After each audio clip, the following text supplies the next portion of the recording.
Welcome to যোগ সমাধান। আমরা আজ ডিসকাস করব পতঞ্জল যোগ দর্শনের সমাধিপাদের তৃতীয় শ্লোক। তৃতীয় শ্লোকে কি বলা হয়েছে? তদাদৃষ্টু স্বরূপেব স্থানম। তো এই যে তদাদৃষ্টু স্বরূপেব স্থানম, প্রথমে এটার মিনিং কি আগে বের করে নিই, তারপর আমরা এটার এক্সপ্লেনেশনে যাব। তদা অর্থাৎ তাহার পর।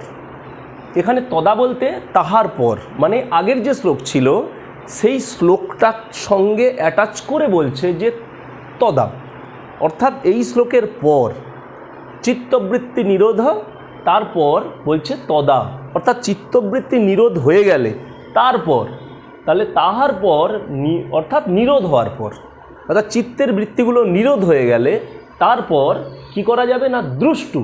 এখানে দ্রষ্টু কথার অর্থ হচ্ছে স্বয়ং পুরুষকে বলা হচ্ছে, আত্মাকে বলা হচ্ছে, আমাদের শরীরের ভেতরে অবস্থানরত যে আমি, সেই পুরুষের কথা বলা হচ্ছে দ্রষ্টু। তারপর অর্থাৎ চিত্তের বৃত্তিগুলো যদি নিরোধ হয়ে যায়, নিরোধ হওয়ার পর পুরুষের কি হবে না, পুরুষ স্বরূপে বস্থানম, অর্থাৎ পুরুষ স্বরূপে অবস্থান করা, অর্থাৎ স্থিতি লাভ হয়। সুতরাং যদি আমরা চিত্তের যে বৃত্তিগুলোকে যে কন্ট্রোল করার কথা আগের শ্লোকে বলা হলো, তাহলে চিত্তের বৃত্তিগুলো কাম, ক্রোধ, লোভ, মোহ, মাশ্চর্য, এগুলোকে কন্ট্রোল করতে হলে কি করতে হবে না, আমাদের যে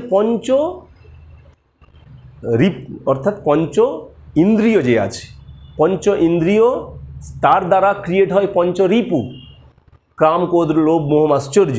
তাহলে চক্ষু, কর্ণ, নাসিকা, জিহ্বা, ত্বক যে পঞ্চ ইন্দ্রিয়, এই পঞ্চ ইন্দ্রিয়র দ্বারা তৈরি যে ক্রিয়েশন, এই পঞ্চ ইন্দ্রিয়ই কিন্তু ক্রিয়েট করে। কি ক্রিয়েট করে না, কাম, ক্রোধ, লোভ, মোহ, মাশ্চর্য, এগুলোকে ক্রিয়েট করে।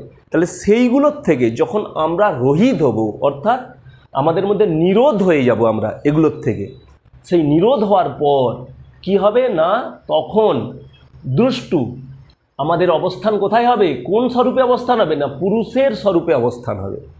সুতরাং আমাদের এই যে পঞ্চ ইন্দ্রিয় যে সমস্ত বাহ্যিক অ্যাক্টিভিটির সঙ্গে কানেক্টেড, সুতরাং চোখ আমাদের খারাপ জিনিসটাকেই দেখতে পছন্দ করে বেশি।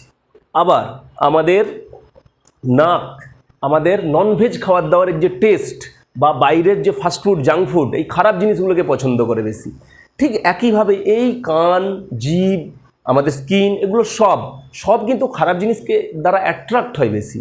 সেগুলোকে তার অ্যাক্টিভিটি থেকে সরিয়ে নিয়ে যখন আমরা নিজের স্বরূপে অবস্থান করব, অর্থাৎ নিরোধ হওয়ার পর যখন পুরুষের স্বরূপে অবস্থান হবে, অর্থাৎ পুরুষ, আমি যে পুরুষ, এই অবস্থাটার মধ্যে আমাকে ঢুকতে হবে, আমাকে ফিল করতে হবে এই যে শরীর, যে জীবের জন্য আমি খাওয়ার চেষ্টা করছি, এটা টেস্টি, ওটা টেস্টি নয়, এটা আমার হেলদি হবে, যেটা জেনেও আমি কি করছি না, টেস্টি খাবার খাচ্ছি, যেই খাবারগুলো আমাদের শরীর নষ্ট করছে।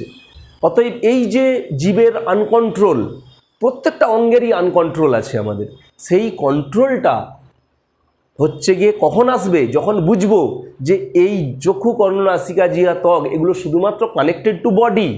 আমি কিন্তু এই যে পঞ্চ ইন্দ্রিয়কে আমি কন্ট্রোল করতে পারি, একে কি করতে পারি, আমি একে প্রত্যাহার করে নিতে পারি।